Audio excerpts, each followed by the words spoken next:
Get up. Yeah. Subscribe to Hidden West Stories. Hit the bell, like, comment, and share. Thanks for watching.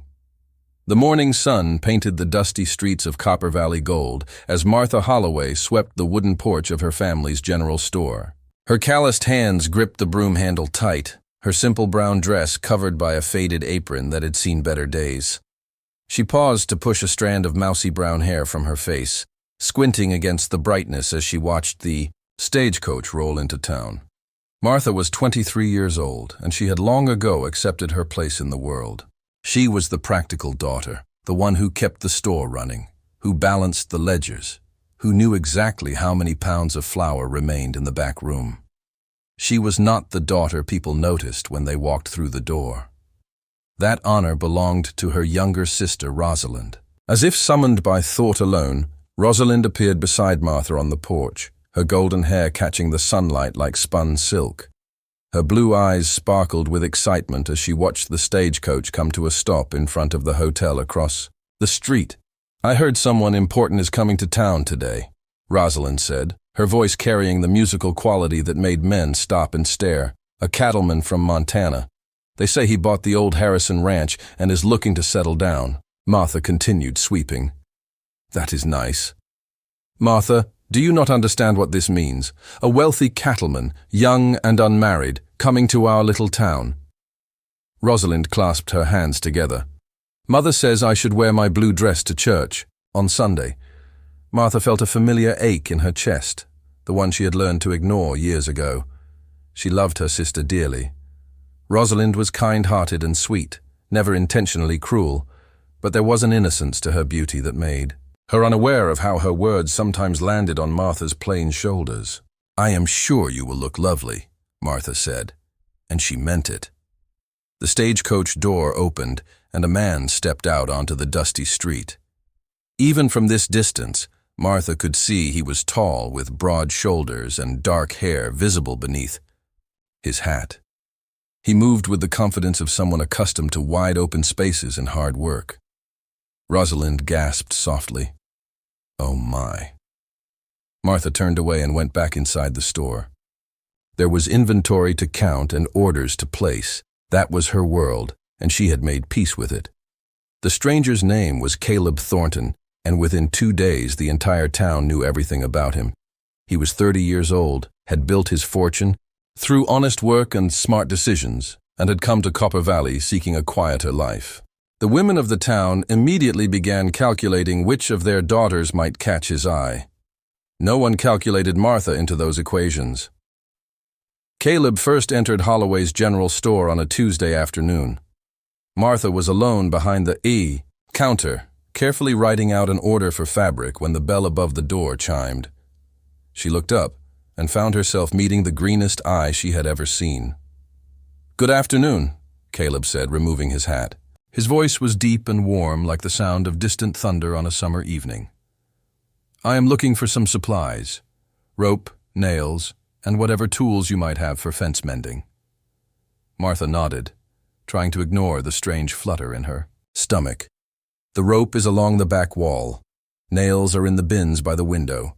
Tools are hanging on the pegboard beside them." She expected him to walk away immediately, as most customers did. Instead, he lingered at the counter, his eyes scanning the store with obvious appreciation. "This is a well-organized establishment," he said. "I have been in plenty of general stores across the territories, and most of them are chaos. A man could find what he needs here without any trouble." Martha felt heat rise to her cheeks. "Thank you. I believe a store should serve its customers efficiently. You run this place yourself. My father owns it, but I manage the daily operations. My mother helps when she can, and my sister assists with customers." Martha paused, then added, almost against her will, "My sister is the one people usually remember." Caleb tilted his head slightly, studying her face in a way that made Martha want to look away. But she held his gaze, refusing to show weakness. "Is that so?" he said quietly. Then he smiled, and Martha felt something shift in her chest. "I will go find those supplies now." He spent nearly an hour in the store that day, asking Martha questions about the town, the people, the weather patterns, and the best places to find good grazing land. She answered each question thoroughly, surprised by his genuine interest in her opinions. When he finally left, his arms full of purchases, he tipped his hat to her. "I expect I will be back soon, Miss Holloway. You have been more helpful than, you know." Martha watched him go, then shook her head firmly. She was being foolish. A man like Caleb Thornton would not look twice at her, not when Rosalind existed in the same town. As if to prove her point, Rosalind entered the store moments later, having spotted Caleb leaving from across the street. Was that him? The cattleman Rosalind's eyes were wide. What is he like? Is he kind? What did he say? "He bought rope and nails," Martha said flatly. "We did not discuss poetry." Rosalind laughed, the sound like bells. "Oh, Martha, you are always so practical." "Yes," Martha thought, "that is all I will ever be." Over the following weeks, Caleb became a regular presence at the general store. He came every few days, always with a list of supplies he needed, always staying longer than necessary. He asked Martha about her favorite books, and when she admitted she loved reading but rarely had time, he brought her a worn copy of poetry he had carried with him from Montana. "Everyone deserves beauty in their life," he said simply when he pressed the book into her hands. Martha did not know what to say. No one had ever given her a gift that was not practical. No one had ever looked at her the way Caleb was looking at her now, as if she was something precious rather than merely useful. But she reminded herself that he was simply being kind. Surely he was working up the courage to ask about Rosalind. Surely these visits were just a pretense to be near her beautiful sister. She waited for the inevitable question, but it never came. Instead, Caleb asked if Martha would like to accompany him to check on a section of his property where wild flowers grew thick in the spring. He wanted to know if they would be suitable for grazing or if they should be preserved for their beauty. "You want my opinion on flowers?" Martha asked, certain she had misunderstood. "I want your opinion on everything," Caleb replied. "You see things clearly, Miss Holloway. You do not tell people what they want to hear. You tell them the truth. That is rare, and I value it." Martha went with him that Saturday afternoon, riding in his wagon through countryside she had seen 1,000 times, but had never really appreciated. Caleb pointed out hawks circling overhead, deer tracks in the soft earth, and the way the light changed as clouds moved across the sun. "You notice everything," Martha observed. "I have learned that life passes quickly if you do not pay attention," Caleb said. "I spent too many years focused only on building my fortune. I nearly missed everything that actually mattered." Martha looked at him, really looked at him, and saw something in his eyes that surprised her. Loneliness. Despite his success, despite his easy manner, Caleb Thornton was lonely. "What changed?" she asked softly. He was quiet for a long moment, guiding the horses around a bend in the road. "I woke up one morning in my big empty house, and I realized I had no one to share it with. All that land, all those cattle, and not a single person who would notice if I disappeared." He glanced at her. "I decided to find a place where I could build something different. A home, not just a house. A life, not just a living." Martha understood that feeling more than she could express. She had spent her entire life surrounded by family, by customers, by the constant activity of the store, and yet she often felt invisible. Present but not seen, useful but not valued. "That sounds like a worthy goal," she said. Caleb smiled at her, and this time Martha let herself smile back. The town began to talk as small towns always do. People noticed that Caleb Thornton spent more time at Holloway's general store than any of his purchases required. They noticed that he sought out Martha's company at church socials, asking her to walk with him rather than dancing with the eligible young women who hoped to catch his eye. They noticed, and they whispered, "I do not understand it." Martha overheard Mrs. Patterson say to Mrs. Cooper outside the store one afternoon, That man could have his pick of any woman in town. Why does he spend all his time with the plain sister? When Rosalind is right there, Martha's hands stilled over the bolt of fabric she was measuring. The words should not have hurt. She had thought them herself 100 times, but hearing them spoken aloud so casually cruel made her heart twist painfully.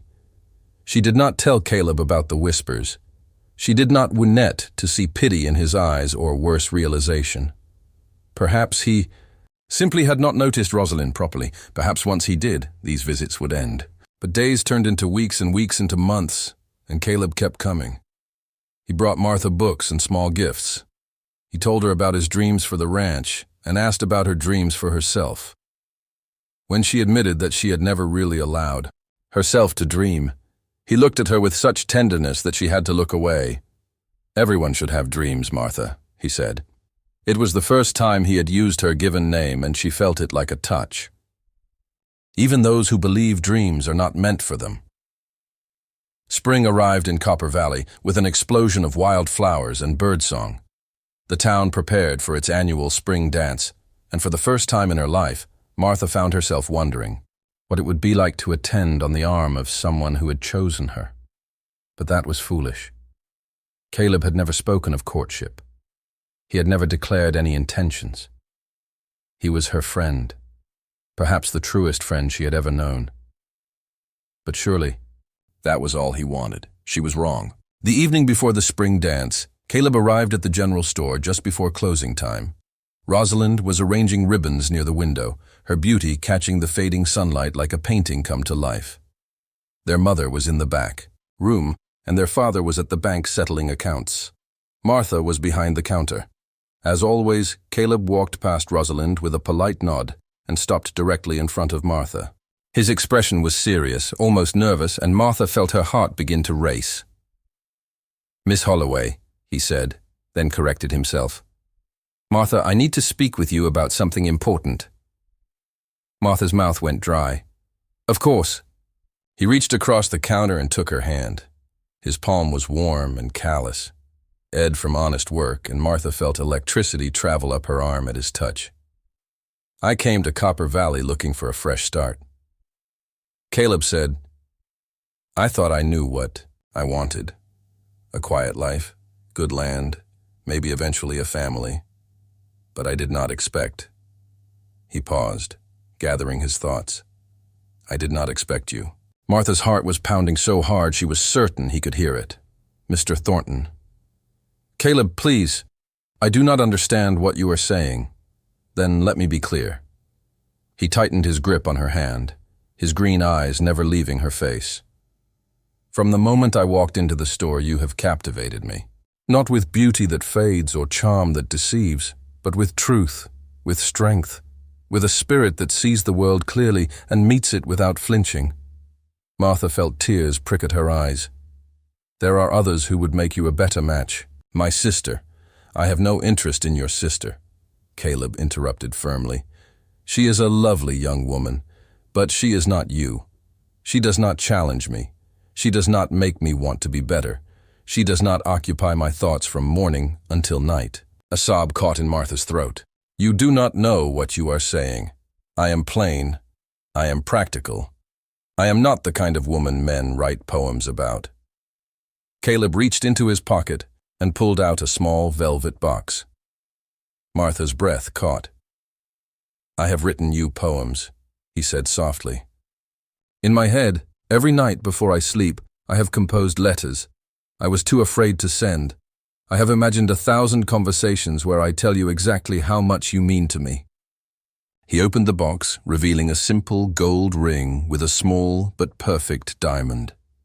"Martha Holloway, you are the most extraordinary woman I have ever known. You are kind without expecting thanks. You are intelligent without seeking praise. You carry the weight of your family's business on your shoulders without complaint. And you are beautiful in ways that most people are too blind to see." Martha was crying now, tears streaming down her cheeks unchecked. "Caleb, I am asking you to marry me," he said, his voice thick with emotion. "I am asking you to share my life, my home, and my future. I am asking you to let me spend every day proving to you that you deserve to be loved."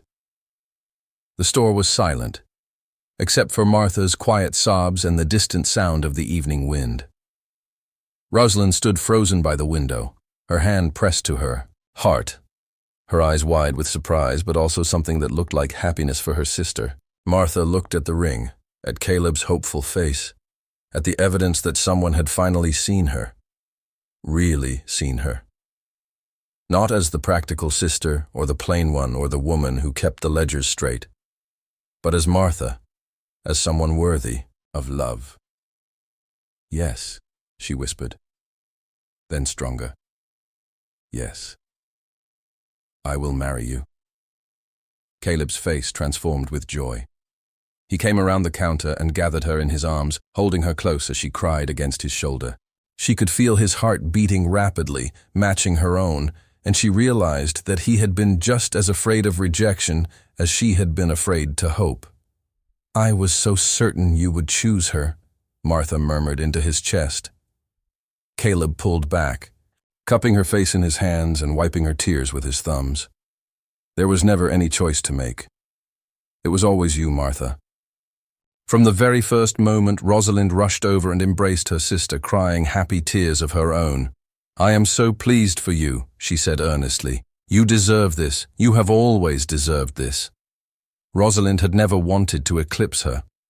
She had simply been living her own life, unaware of the shadow Martha believed she cast.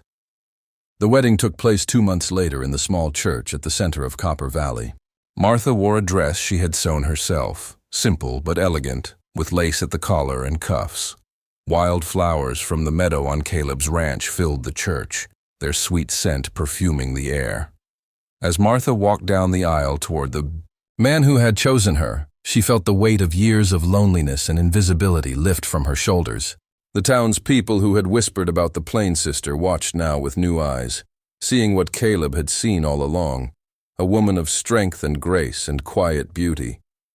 Caleb took her hand at the altar, his eyes bright with unshed tears. "You are everything," he whispered. "You have always been everything." Martha smiled, her heart fuller than she had ever imagined possible. "I thought you would choose her." "I chose you," Caleb replied, "and I will choose you every day for the rest of my life." The minister began the ceremony, but Martha barely heard the words. She was too busy memorizing this moment, this feeling of being truly seen and deeply loved. All those years of believing she was meant for a small life, a practical life, a life without romance or passion, had been wrong. She had simply been waiting for the right person to recognize what she had always carried within her.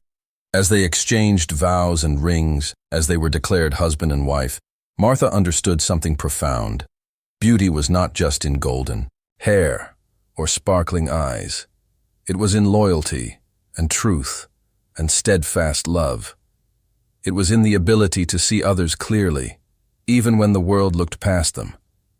Caleb had seen her when no one else did, and in his eyes, she had finally learned to see herself. They walked out of the church into bright afternoon sunlight, husband and wife, ready to begin their life together. The ranch was waiting with its wide-open spaces and endless possibilities. The future stretched before them like the Montana sky Caleb used to call home. Martha looked up at her husband and smiled. "Thank you," she said, "for choosing me." Caleb kissed her forehead, his arms wrapped around her. "The choice was the easiest one I ever made." And as they rode away from Copper Valley toward their new life, Martha finally understood that she had never been invisible at all. She had simply been waiting for the one pair of eyes that would see her clearly.